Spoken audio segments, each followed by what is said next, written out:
தமிழ் மக்களுடைய சரித்திரத்திலே மிக முக்கியமான ஒரு திருப்பு முனையான போராட்டமாக இது அமைகிறது.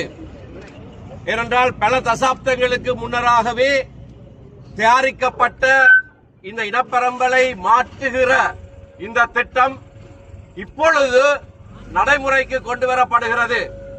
அமைச்சரவை அங்கீகாரம் கடந்த திங்கட்கிழமை கொடுக்கப்பட்டிருக்கிறது.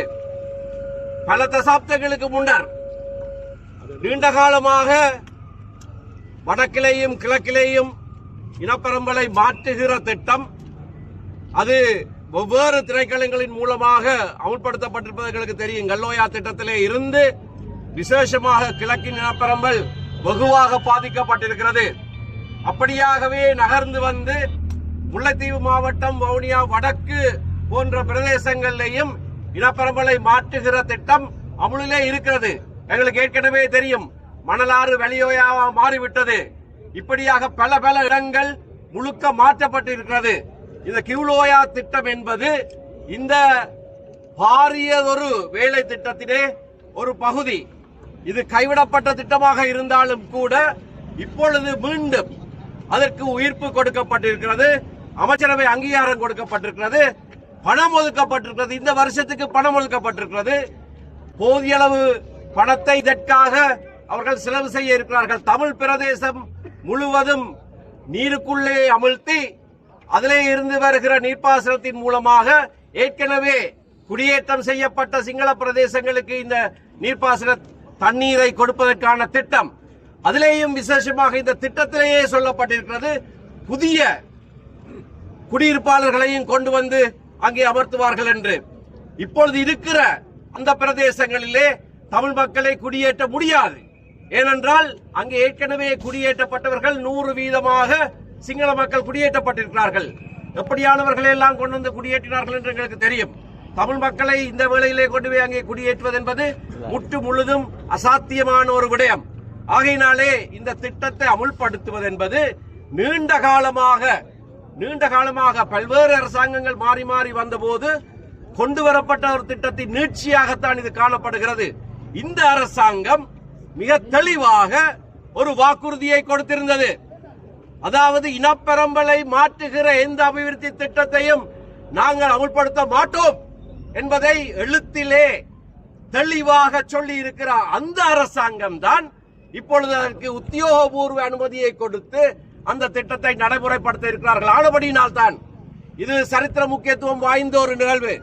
ஒன்றாக சேர்ந்து தமிழ் மக்கள் அனைவரும் எந்தவித கட்சி பேதமும் இல்லாமல், கட்சிகளை சேராதவர்களும் அரசியலிலே இல்லாதவர்களும் அனைவருமாக சேர்ந்து வடக்கு கிழக்கு தமிழ் மக்கள் எங்களுடைய பூர்வீகத்தை பாதுகாக்குகிற இந்த நிகழ்ச்சியிலே இன்றைக்கு ஒன்று சேர்ந்திருக்கிறோம். இந்த செய்தியைத்தான் நாங்கள் இப்பொழுது அரசாங்கத்துக்கு எழுத்து மூலமாக அறிவிக்க இருக்கிறோம். எல்லாருக்கும்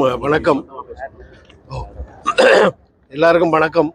உண்மையிலே எங்களுடைய வன்னி மண்ணிலே இப்படி ஒரு தொடர்ச்சியாக பல அநியாயங்கள் வருகிற அரசாங்கத்தாலும் இந்த அரசாங்கத்தாலும் நடைபெற்று கொண்டு இருக்கிறதை நாங்கள் காணக்கூடியதாக இருக்கிறது. எங்களுடைய ஆயுத போராட்டம் நடந்த இந்த மண்ணிலே எங்களுடைய மக்களே எம்பிபிக்கு வாக்களித்து எங்களுடைய கண்ணை குத்துவதற்கான வாய்ப்பை நாங்கள் எல்லாரும், எங்களுடைய வாக்களித்த மக்கள் எல்லோரும் சேர்ந்து அந்த பரிசை பெற்றிருக்கிறோம் என்பதை இங்கு கவலையுடன் தெரிவித்துக் கொள்ள விரும்புகின்றேன். எங்களுடைய வாக்குகள், மக்களுடைய வாக்குகளை பெற்றுக்கொண்டு எங்களுடைய வன்னி மண்ணிலே ஒரு ஆயுத போராட்டத்தை, ஒரு தியாகத்தை செய்த வரலாற்றை கொண்ட இந்த வன்னி மண்ணின் மீது சிங்கள குடியேற்றங்களை கொண்டு வந்து எங்களுடைய இனப்பரம்பல் பூர்வீகம், வடக்கு கிழக்கிலே தமிழர்கள் வாழ்ந்தார்கள் என்ற பூர்வீகத்தை ஒழிக்கின்ற வகையில், வரலாற்றை சிதைக்கின்ற வகையிலே இந்த எம்பிபி அரசாங்கம் முழு மூச்சாக செயல்பட்டு வருகிறது. அது பரவலாக எங்களுடைய வடக்கு கிழக்கிலே, குறிப்பாக வடக்கிலே அபிவிருத்தி என்ற போர்வையிலே அடிக்கடி ஜனாதிபதி யாழ்ப்பாணம் வந்து போகின்ற அந்த நிலையிலே மக்கள் அவரை பார்ப்பதற்கு சாரசாரையாக செல்லுகின்ற அந்த சூழலிலே எங்களுடைய நிலங்கள் அபகரிக்கப்படுகின்ற ஒரு சூழ்ச்சியை இந்த அரசாங்கம் செய்து வருகிறது.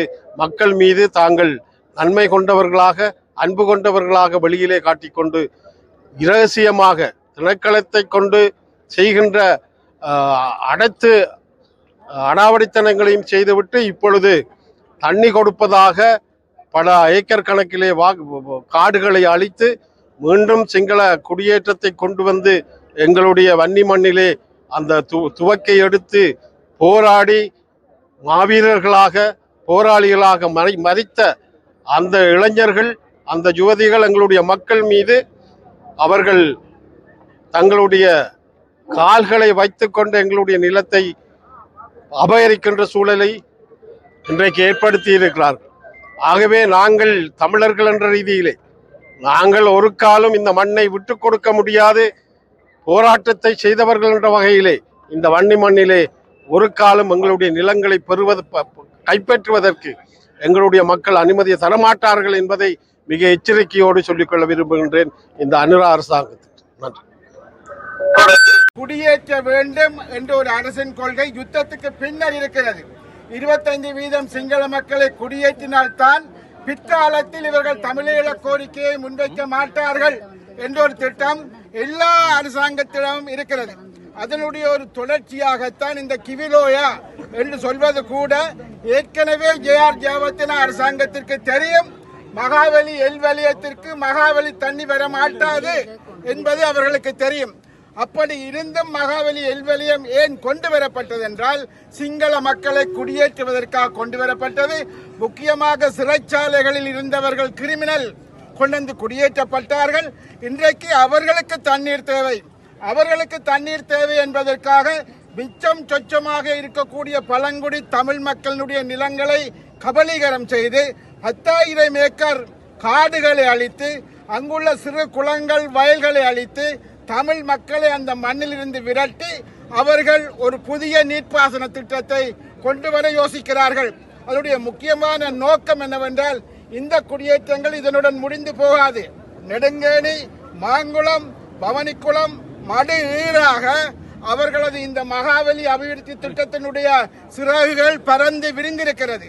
ஆகவே அவருடைய குடியேற்றங்கள் என்பது வவுனியாவை சுற்றி வளைத்து அந்த குடியேற்றங்கள் என்பது நடக்கும் என்பது மாத்திரமல்ல, திருவோணமலை மாவட்டத்தில் என்ன மாதிரி சேருவாவில் என்ற ஒரு சிங்கள தொகுதி வந்ததோ அதே பாணியில் வவுனியாவிலும் முல்லைத்தீவையை இணைத்து ஒரு சிங்கள தொகுதியை கொண்டு வருவதற்கான ஒரு முயற்சியினுடைய ஒரு கட்டம்தான். நாங்கள் கேட்பதை நீங்கள் இனவாதம் என்று சொல்வதை அரசாங்கம் நிறுத்திக் கொள்ள வேண்டும். நாங்கள் இனவாதிகள் அல்ல, மதவாதிகள் அல்ல. சிங்கள மக்களுடைய பிரதேசங்களை நாங்கள் கேட்கவில்லை.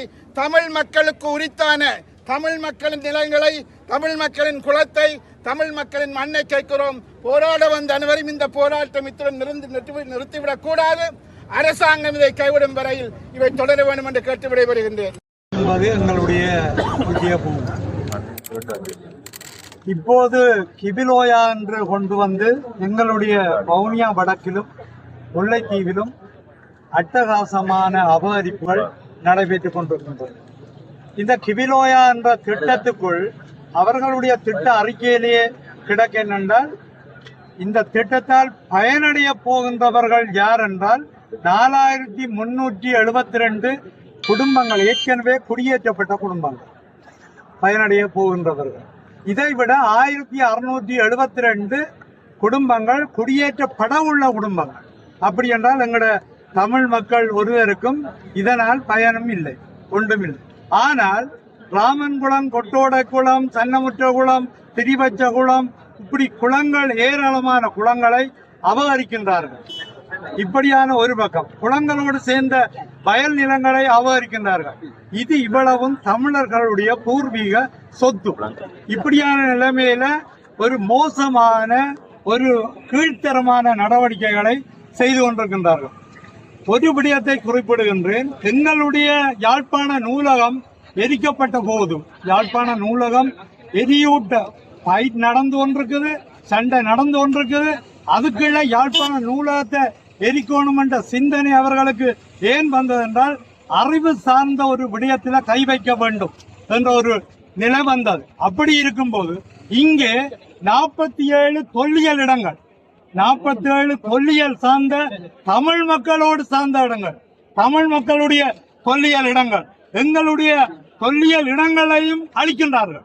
இதில் இருந்து ஒன்றை விளங்கிக் கொள்ளுங்க, எங்களுடைய பூர்வீக தமிழ் இடங்கள் என்று நாங்கள் சொல்லிய இடங்கள் கூட இங்கே அளிக்கப்படுகின்றது. ஆனால் காரணம் என்ன? எங்களுடைய தமிழ் மக்கள் இங்கே ஏற்கனவே வவுனியா வடக்கில கல்வியால நாங்கள் வீழ்ந்து கொண்டிருக்கின்றோம். காரணம் என்ன?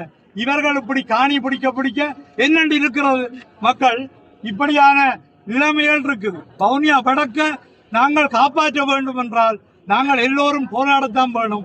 நாங்கள் எங்கேயோ எங்கள் இருக்கிற இடத்துல அன்றைக்கு நாங்கள் பாராளுமன்றத்தில் கலைக்க போக எங்களுக்குரியதாக தெரிவிக்கப்படாத இடத்துல நாங்கள் போய் கலைக்க வேண்டி இருந்தது.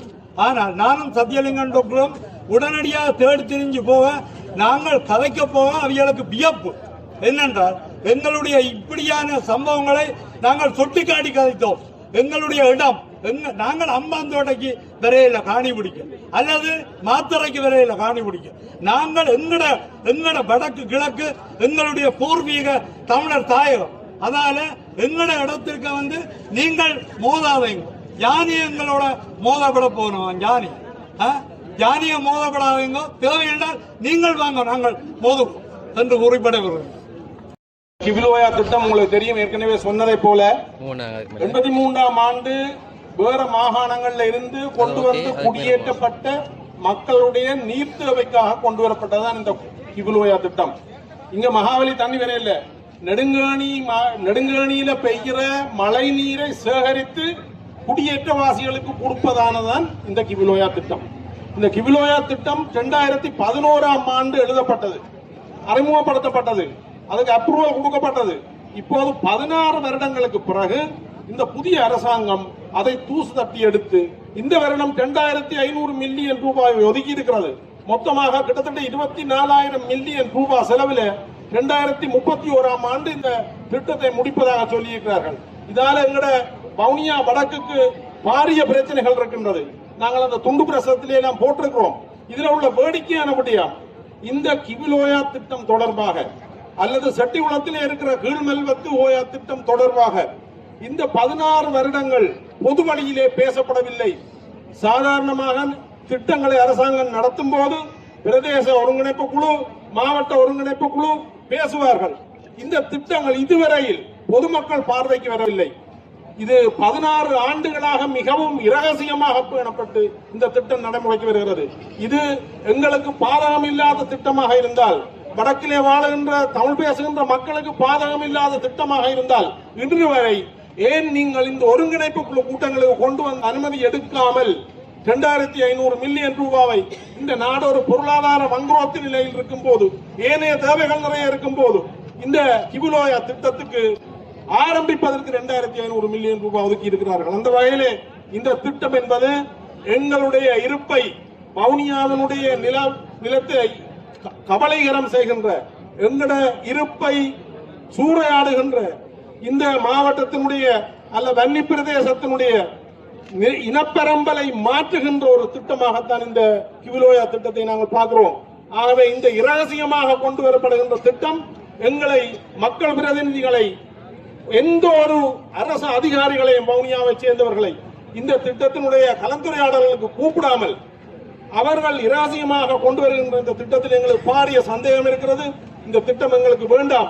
இதே போலதான் செட்டிகுளத்திலே இருக்கின்ற கீழ்மெல்வத்தோயா திட்டம் நடைமுறைப்படுத்துவது வவுனியாவிலே, அதனுடைய திட்டக்காரியாலே அனுராதபுரத்திலே. ஏன் நீங்கள் ஒழித்து அனுராதபுரத்திலே கொண்டு வந்து அந்த திட்ட காரியாலயத்தை வைத்திருக்கிறீர்கள்? ஆகவே எங்களுடைய மாவட்டத்தை காப்பாற்றுவதற்கு, எங்களுடைய இனப்பெரம்பலை மாற்றம் செய்யாமல் இருப்பதற்கு, எங்களுடைய இந்த மாவட்டம் எங்களுடைய கைகளிலே இருப்பதற்கு இங்கு ஒன்று கூடிய உங்கள் அனைவருக்கும் நன்றி கூறி, அடுத்ததாக நாங்கள் அரசாங்கத்துக்கு கொடுக்க இருக்கின்ற இந்த எல்லோருடைய சார்பிலேயும் நாங்கள் கொடுக்க இருக்கின்ற இந்த மகஜரை, அதிமேதங்கு ஜனாதிபதி அவர்களுக்கு வழங்குகிற இந்த மகஜரை வவுனியா வடக்கினுடைய பிரதேச சபையின் தவிசாளர் செல்வி வேணி அவர்கள் இப்போது உங்களுக்கு தெரியப்படுத்துவார். இந்த கிவிலோயா திட்டம் மட்டக்களப்பு போன்ற மாவட்டங்களில் நாங்கள் தேசிய மக்கள் சக்திக்கு தொடர்ச்சியாக வந்த 3 தேர்தலில் ஒரு தேர்தலையும் வாக்களிக்கவில்லை, 4வது தேர்தலையும் வாக்களிக்க போவதில்லை. ஆனால் வாக்களை அள்ளி கொடுத்த இந்த வன்னி மாவட்ட மக்களுக்கு என்பிபி அரசாங்கம் நல்லதொரு பரிசொன்றை வழங்கியிருக்கிறார்கள். அந்த பரிசு தான் இந்த கிவிலோயா திட்டம். அந்த வகையிலே தமிழ் மக்களாகிய நாங்கள் அனைவரும் ஒன்று சேர்ந்து ஒரு அணியாக நின்று மீண்டும் அரசாங்கத்துக்கு அதே பரிசை வழங்க வேண்டும். அது நாங்கள் எதிர்வரும் காலங்களிலே தேர்தல் காலத்தை வழங்குவோம். ஆனால் இப்பொழுது நாங்கள் தமிழ் மக்கள் அனைவரும் ஒன்று சேர்ந்து ஒரு அணியாக நின்று இந்த குடியேற்ற திட்டத்தை முழுமையாக எதிர்க்க வேண்டும். அதுக்கு எங்களுடைய கிழக்கு மாகாணத்திலிருந்தும் பூர்ணமான ஆதரவு இருக்கு என்று சொன்னால், நாங்கள் அந்த பிரதேசத்திலே பாரிய அளவிலே இந்த குடியேற்ற திட்டங்களால் பாதிக்கப்பட்டவர்கள். அம்பாறை மாவட்டத்தை முழுமையாக இழந்து விட்டோம். திருவண்ணாமலை மாவட்டம், மட்டக்களப்பு மாவட்டம் சற்று பறிப்போய் கொண்டிருக்கின்றது. அந்த வகையில் இந்த முல்லைத்தீவு மாவட்டம், வவுனியா மாவட்டத்தை பறிப்போக இந்த பிரதேசத்திற்கு மக்கள் விடக்கூடாது என்ற அன்பான வேண்டுகோளை முன்வைத்து மிக விரைவில் தேசிய மக்கள் சக்தி அரசாங்கத்துக்கு நாங்கள் தமிழ் மக்கள் ஒன்றாக சேர்ந்து ஒரு பரிசை வழங்குவோம் என்ற செய்தியை இந்த இடத்தை சொல்கிறேன். நன்றி. பின்னரான இலங்கை அரசியல் வரலாற்றில் இலங்கை ஆட்சி செய்த அனைத்து அரசாங்கங்களும் தமிழ் மக்களை இரண்டாம் தர பிரேயர்களாகவே நடாத்தி வந்துள்ளமை கசப்பான வரலாற்று உண்மையாகும்.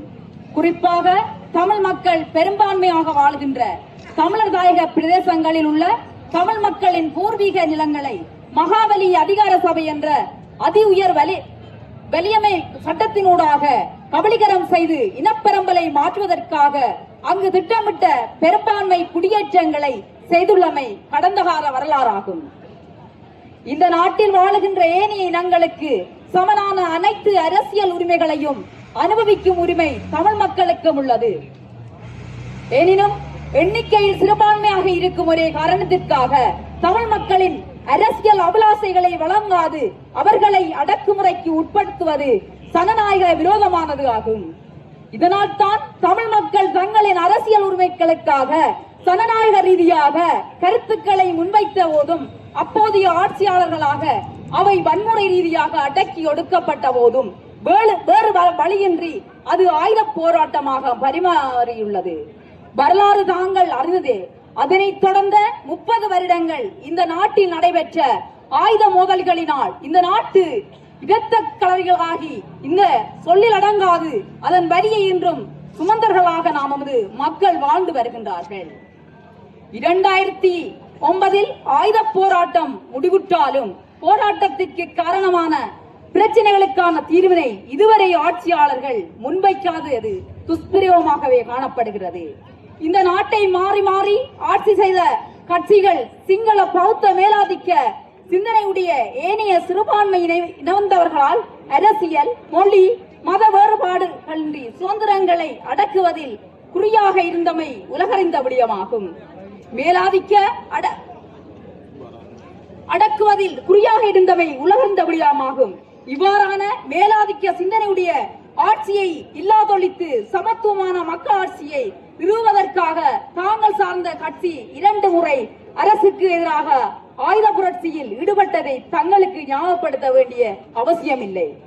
அதனால்தான் என்னவோ ஒடுக்கப்பட்ட இனமாக இருந்த தமிழ் மக்கள் கடந்த தேர்தல்களில் உங்கள் கட்சி மீது சமத்துவமான மக்களாட்சியை ஏற்படுத்துவீர்கள் என்று நம்பிக்கை வைத்து வரலாற்றில் முதல் தடவையாக அதிகப்படியான வாக்குகளை செலுத்தி ஆட்சி புறம் வருவதற்கு ஆதரவை வழங்கியிருந்தார்கள். ஆனாலும் கடந்த அரசாங்கத்தின் அதே வழித்தடத்தில் தாங்களும் தங்கள் சார்ந்த அரசும் தொடர்ந்தும் பயணிக்கின்றது என்ற அச்சம் தற்பொழுது தமிழ் மக்கள் மத்தியில் எழுந்துள்ளது. அதற்கு சிறந்த உதாரணம் இந்த கிவிலோயா திட்டம். இது விவசாய குடிநீர் தேவைகளை நீர்வளங்கள் திட்டம் என்று கூறப்பட்டாலும் அதற்கு பின்னர் ஒரு அரசியல் நிகழ்ச்சி நிரல் உள்ளதாகவே தமிழ் மக்கள் அச்சம் கொள்கின்றார்கள். காரணம், இவ்வாறான திட்டங்களால் ஏற்பட்ட கடந்த கால கசப்பான அனுபவங்கள். கிவிலோயா திட்டம் நாம் ஏன் அச்சமடைகின்றோம்? திட்டம் தீட்டப்பட்டு 15 ஆண்டுகள் நிறைவடைந்துள்ள போதும் இதுவரை பிரதேச மக்களுடனோ மக்கள் பிரதிகளோடோ பிரதேச அபிவிருத்தி குழு கூட்டங்களிலோ மாவட்ட அபிவிருத்தி குழு கூட்டங்களிலோ பலமுறை கோரிக்கை விடுத்திருந்தும் கலந்துரையாடப்படவில்லை. இந்த திட்டம் மூலம் இயற்கையான வனவளங்கள் அளிக்கப்படுவதால் ஏற்கனவே உள்ள யானை மனிதல் மோதல் மோசமடையும் என சுற்றுச்சூழல் அறிக்கையில் தெரிவிக்கப்பட்டுள்ளது. திட்ட முன்மொழிவில் புதிய குடியேற்றவாசிகள் குடியேற்றப்படுவார்கள் என குறிப்பிடப்பட்டுள்ளது. இது நமது பிரதேச இனப்பரம்பலை பாதிக்கும். திட்ட நோக்கத்திற்காக பல 1000 ஏக்கர் காடுகள் அளிக்கப்பட்டுள்ளது. இதனால் இலங்கையிலெங்கும் காணப்படாத தாவர மற்றும் விலங்கு வகைகள் அழிவடைவது அருகிவரும் தாவர விலங்கினங்களில் முழுமையாக அழிவடையும் அபாயம் உள்ளது. வடிவைத்தகல் மற்றும் பட்டிக்குடியிருப்பு கிராம சேவையாளர் பிரிவுகளுக்கு சொந்தமான தமிழ் மக்களின் பாரம்பரிய பிரதேசங்களை இழக்கும் அபாயம் ஏற்பட்டுள்ளது. இத்திட்டத்தை நடைமுறைப்படுத்துவதற்காக வவுனியா வடக்கு பிரதேச செயலாளர் பிரிவுக்குட்பட்ட 13,000 ஏக்கருக்கு அதிகமான நிலம் வனவள திணைக்களத்தினால் மகாவலி அபிவிருத்தி அதிகார சபைக்கு விடுவிக்கப்பட்டுள்ளது. தமிழ் மக்கள் தமது விவசாய தேவைகளுக்காக வேலி அடைப்பதற்காக மரங்களை வெட்டினால் சிறையில் அடைக்கும் வனவள திணைக்களம் யுத்தத்தினால் கைவிடப்பட்ட குளங்களையும் வயல்களையும் அதன் உரிமையாளர்கள் துப்புரவு செய்தால் அவர்கள் மீது வழக்கு தொடரும் வனவள திணைக்களம் என்ன நோக்கத்திற்காக ஆயிரக்கணக்கான ஏக்கர் வனாந்திரத்தை மேற்படி திட்டத்திற்காக விடுவித்தனர். அதிமேதகு சனாதிபதி அவர்களே, இனப்பரம்பலை மாற்றும் செயற்பாடுகளுக்கு முற்றுப்புள்ளி வைக்கப்படும் என்ற உங்கள் தேர்தல் வாக்குறுதி எங்கே? இனப்பரம்பலை மாற்றும் செயற்பாடுகளுக்கு முற்றுப்புள்ளி வைக்கப்படும் என்ற உங்கள் தேர்தல் வாக்குறுதி எங்கே? கடந்த அரசாங்கங்களைப் போல எமது வாழ்வுரிமையை பறிக்க விரும்புகிறீர்களா? கடந்த அரசாங்கங்களைப் போல எமது வாழ்வுரிமையை பறிக்க விரும்புகிறீர்களா? ஆகவே அபிவிருத்தி என்ற போர்வையில் நடைமுறைப்படுத்தப்படும் இவ்வாறான தமிழ் மக்களின் வாழ்வுரிமையை பாதிக்கும் கிவில் ஓயா திட்டம் தமிழ் மக்களாகிய நாம் புறக்கணிக்கின்றோம். தமிழர் தாயகத்தில் மற்றொரு நில ஆக்கிரமிப்பு இனியும் வேண்டாம். தமிழர் தாயகத்தில் மற்றொரு ஆக்கிரமிப்பு இனியும் வேண்டாம். தமிழர் தாயகத்தில் மற்றொரு நில ஆக்கிரமிப்பு இனியும் வேண்டாம். தமிழ் மக்கள் சார்பாக ஒன்றிணைந்த தமிழ் கட்சிகள்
மீண்டும் தூசி தட்டப்பட்டது எதற்காக?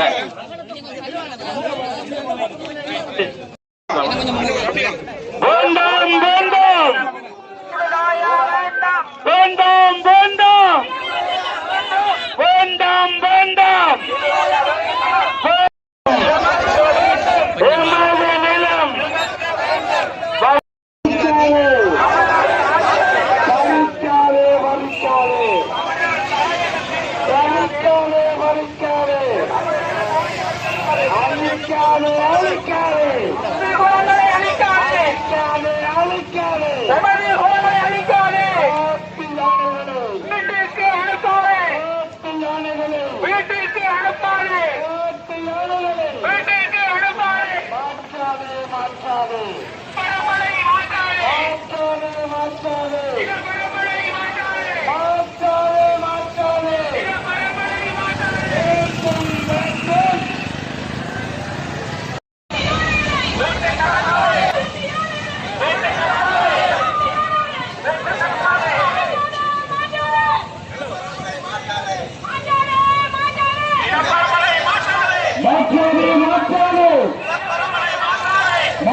வவுனியாவில் இன்று இடம்பெற்ற கிவில் ஓயா திட்டத்துக்கு எதிரான ஆர்ப்பாட்டத்தில் தமிழ் தேசிய அரசியல் கட்சிகளின் பிரதிநிதிகள் ஊடகங்களுக்கு கருத்து தெரிவித்தனர்.